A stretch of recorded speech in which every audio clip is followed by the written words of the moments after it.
Esta historia no es de un prócer, aunque no es menos estoica, es de un hombre destacado por sus virtudes heroicas. Su madre se fue muy pronto, legándole una fortuna de amores y fe bien hondos, mamados desde la cuna.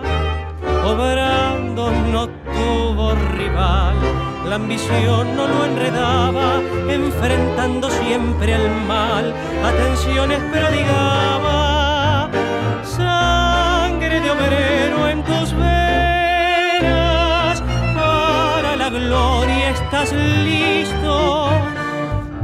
Todos somos tus hermanos, hermanos tuyos en Cristo. Por el ojo de la aguja no pasan los dromedarios, palabra de un Dios que anuncia que el cielo no es para otarios. Si el rico niega su mano a los pobres de su tierra, que le queda ya de humano voraz convertido en fiera. Distinto fue aquel valiente que en la marina y la empresa ejerció magistralmente doctrina social de iglesia.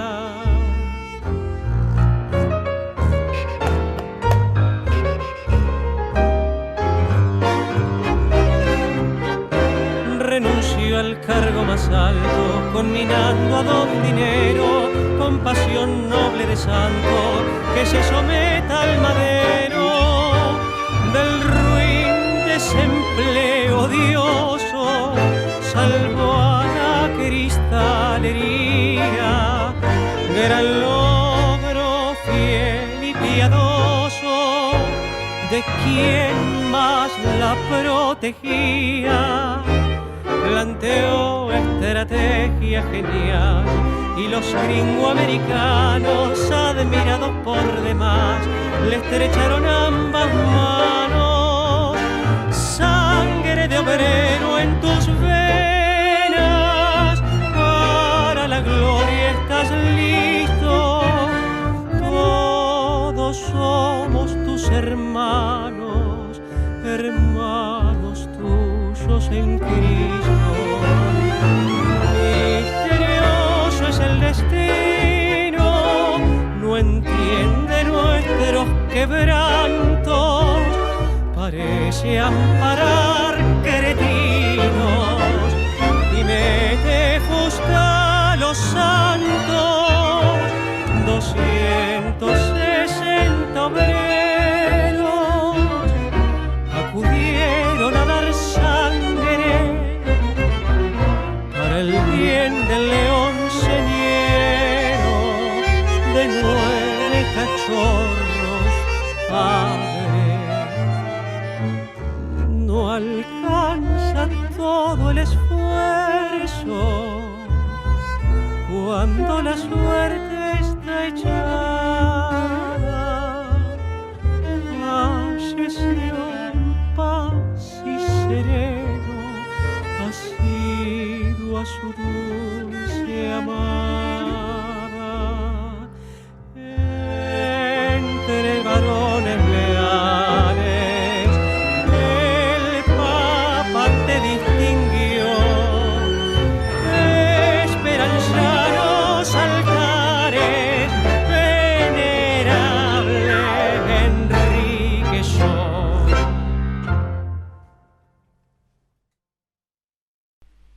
Y así comenzamos el programa de Enrique Shaw, Camino a la Santidad. Un tango dedicado a la vida del venerable siervo de Dios Enrique Shaw.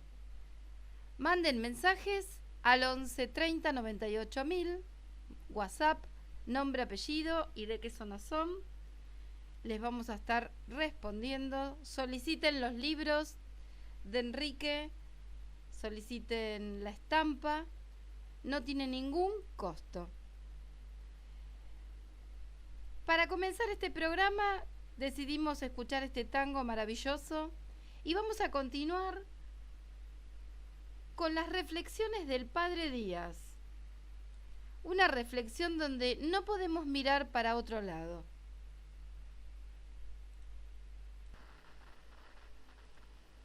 Queridos amigos de ACDE, las circunstancias cambian. Nadie se baña 2 veces en el mismo río, decía el filósofo.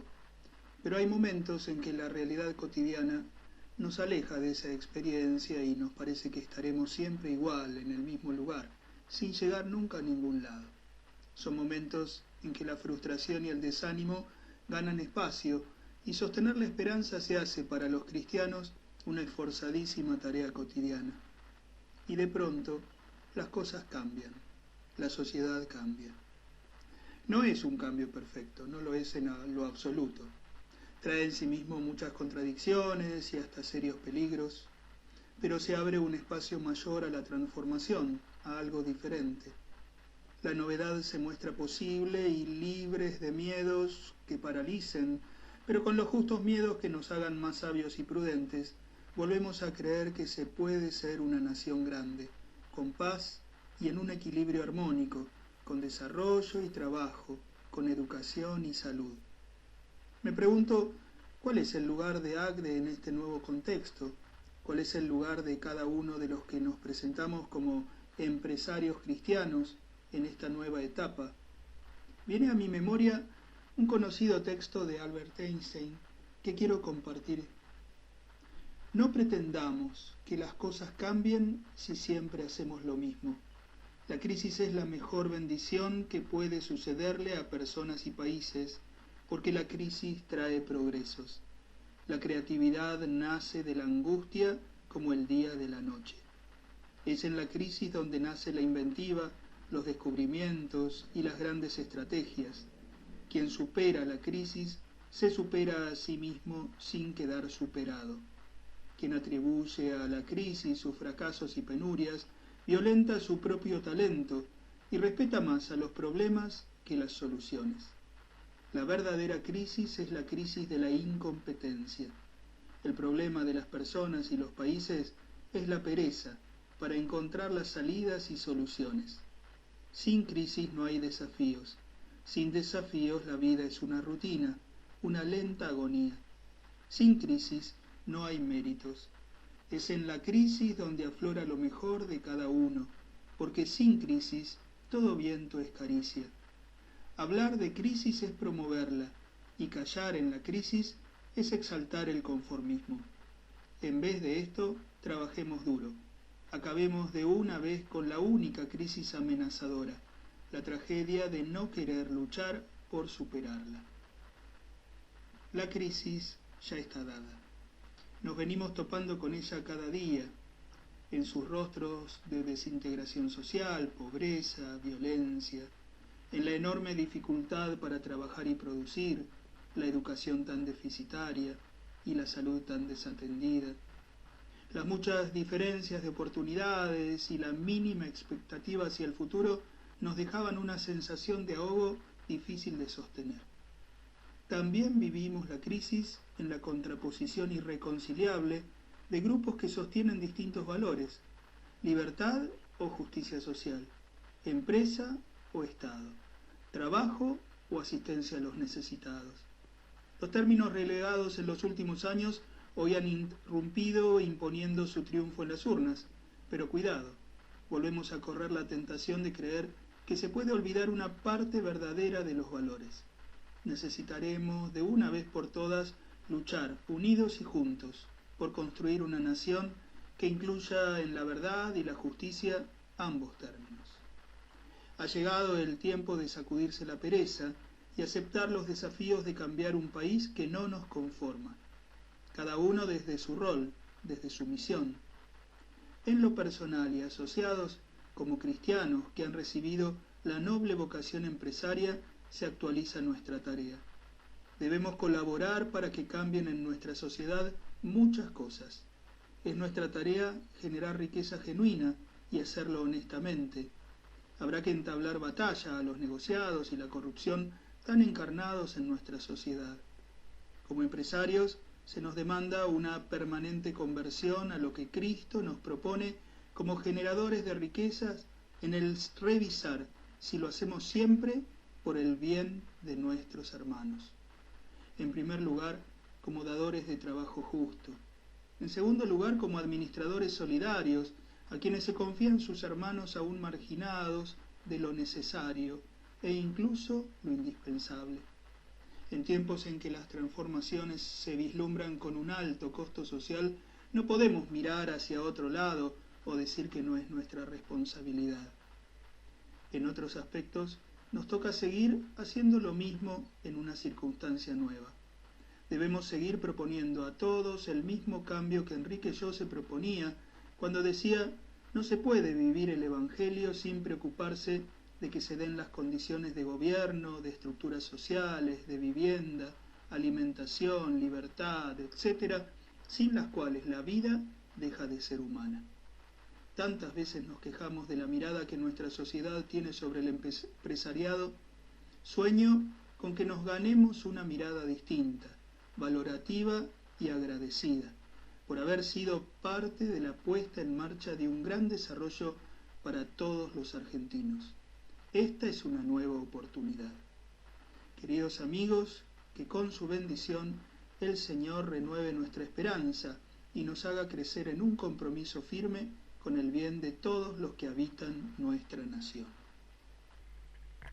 En esta época de reflexión, de meditar profundamente para adentro, pensando qué queremos, cómo nos sentimos, qué anhelamos. Les voy a regalar el hermoso video que se realizó por los 100 años de la vida de Enrique, que está conducido por Facundo Arana. Un video que nos cuenta la vida de Enrique brevemente, pero es una linda manera de tenerlo siempre presente. Y si quieren, me lo piden al 11 30 98 000. Pronto estaremos haciendo entrevistas, por lo que quisiera que en este mes vayamos recordando quienes fueron recordando a Enrique de alguna u otra manera.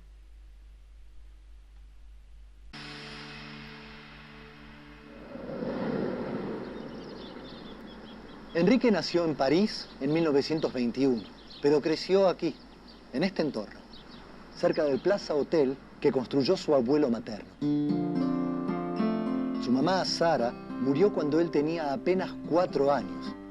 Pero antes de morir, pidió un último deseo: que Alejandro, su padre, le diera una educación en la fe católica. Y Enrique la abrazó desde el primer momento. Tal vez esa fue la primera señal.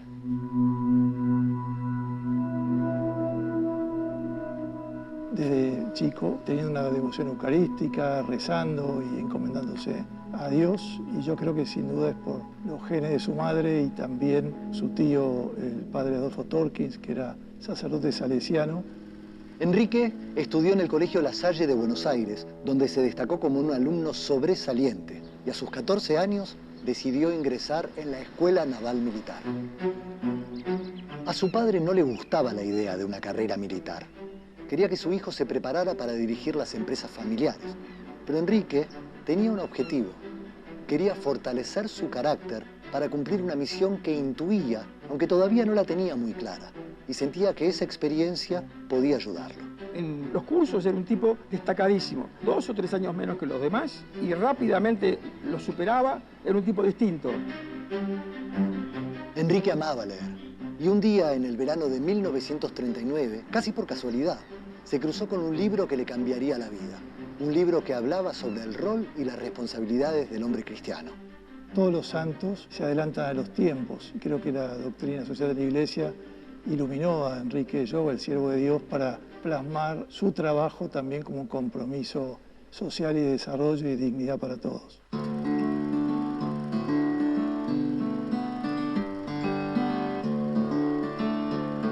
En 1943, Enrique se casa con Cecilia Bunge, quien sería el amor de toda su vida. Y en 1945, habiendo hecho un notable recorrido en la fuerza, pide su baja y se aboca a lo que su fe le estaba señalando: llevar el Evangelio a donde fuese necesario. Decide ser empresario porque quiere ayudar a su gente.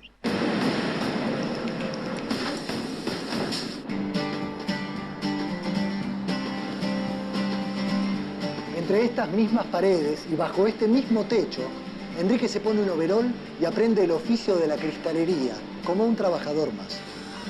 Pero no era un trabajador más. Estaba capacitado para ponerse al frente de la empresa y llevarla hacia un lugar mejor.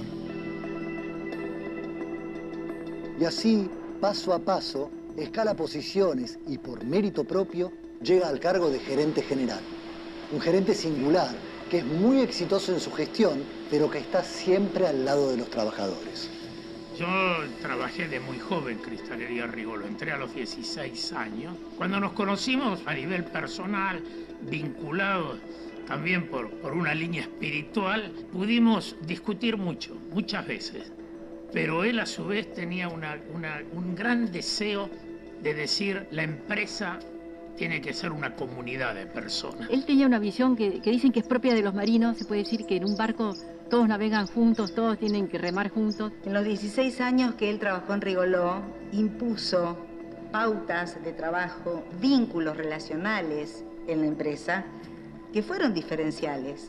Enrique mismo promovía y era muy consciente que la innovación de la empresa muchas veces venía desde abajo, desde las mismas personas que estaban en el día a día de la fábrica, del proceso, de la máquina. Responsabilidad social empresaria, un término que se empezó a utilizar hace poco tiempo, ya era algo que estaba muy impregnado en su estilo de liderazgo. Enrique sentía que la empresa era una comunidad de vida, en la que todas las personas son importantes. Conocía a todos sus colaboradores, casi 4.000, y sabía escucharlos. Él dejaba la comodidad de su oficina para ir a los hornos, para ir a las plantas, sabía de su vida, de su familia, de los problemas que tenía, los escuchaba. Que un empleado esté feliz, para Enrique significaba, más allá de su rol como empresario, como su rol como cristiano, él se sentía realizado. Muchas veces se dice que era un místico de traje y corbata dirigiendo una empresa. Enrique fue un empresario que inspiró e incomodó. Pero no fue solo eso. También fue un gran hombre de familia, un pensador, un motor imparable que ayudó a poner en marcha la Universidad Católica Argentina, una enorme cantidad de emprendimientos sociales, y hasta fue uno de los fundadores de ACTE, la Asociación Cristiana de Dirigentes de Empresa, de la que además fue su primer presidente.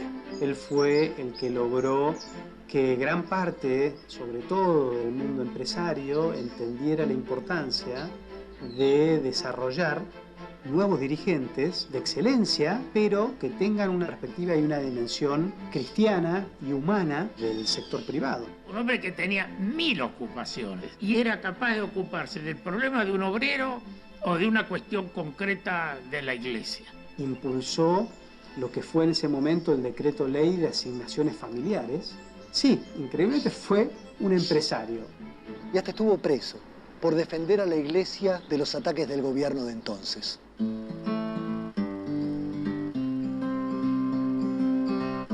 Cuando yo era chica no me daba mucha cuenta. Me parecía que todos los papás eran santos, que todos los papás eran magníficos. Cuando fui saliendo a otras casas, ahí ya me di cuenta que había una pequeña diferencia. Porque vi a otros papás con mal humor o enojados. Cuando él llegaba, la casa cambiaba. Porque entraba silbando y era como que traía una alegría. Su mujer, sus adorados 9 hijos, todos los que lo conocían, sintieron que el mundo se venía abajo cuando supieron que a Enrique se le había diagnosticado una terrible enfermedad. Él tuvo esta enfermedad, que fue un melanoma, muy joven. Y ahí ocurrió el episodio de los despidos. Llegó la orden de Estados Unidos, echar gente, 1.200 personas. Y él dijo, si echan a una sola persona, yo renuncio y me voy. Él pensaba que la empresa tenía que ser rentable, era su primer responsabilidad, pero como decía, nunca sacrificando la dignidad de los trabajadores. Ese deseo que él tuvo de joven de ser un obrero llega a concretarse al final de su vida. La máxima expresión de ese profundo cariño estuvo dado en el momento en que van a donar sangre para él. Más de 260 obreros que trabajaban para él donaron su sangre para tratar de ayudarlo. Pero su muerte, muy prematura, fue inevitable. Enrique había muerto, pero en ese mismo momento se estaba encendiendo una luz. En un remoto lugar del planeta estaba naciendo un empresario santo. Alguien que tenía un verdadero compromiso con el país, que consideraba el desempleo como un mal moral, que luchaba contra la corrupción porque sentía que era un fraude a la democracia, que ante las diferencias tendía puentes, aunque pudieran perjudicarlo, y que estaba convencido que sin justicia no podía haber paz. Alguien que no tenía superpoderes, pero tenía un propósito, y que a 100 años de su nacimiento nos sigue interpelando. En el año 2002, mi marido, a los 32 años, se enferma con un cáncer que no tenía solución y le daban muy poquitos meses de vida. Después de rezar a varios santos, conozco a Enrique Jou a través de mi vecina, que me trae un recorte de diario. Este recorte habla que hay un empresario que necesitaría un milagro para ser beato, entonces decido hacer un trato con él. Mi mamá le pedía por favor que vuelva a casa, que nos vea crecer. Pasan los días, mi marido hacía 9 meses que no comía y empezamos a rezar y mi marido empieza a pedirme comer.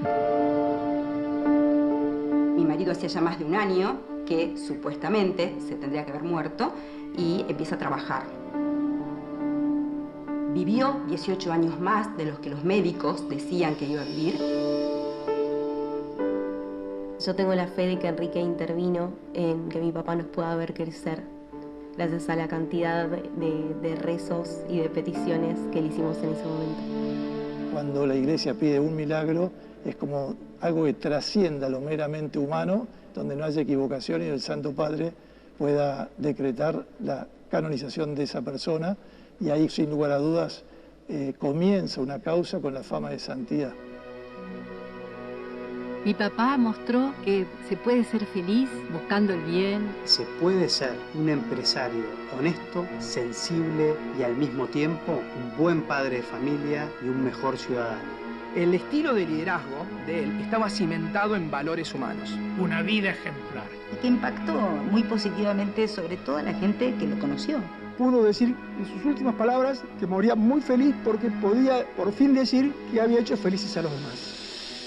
Como dicen las Escrituras, todos estamos llamados a ser santos. Claramente, Enrique escuchó.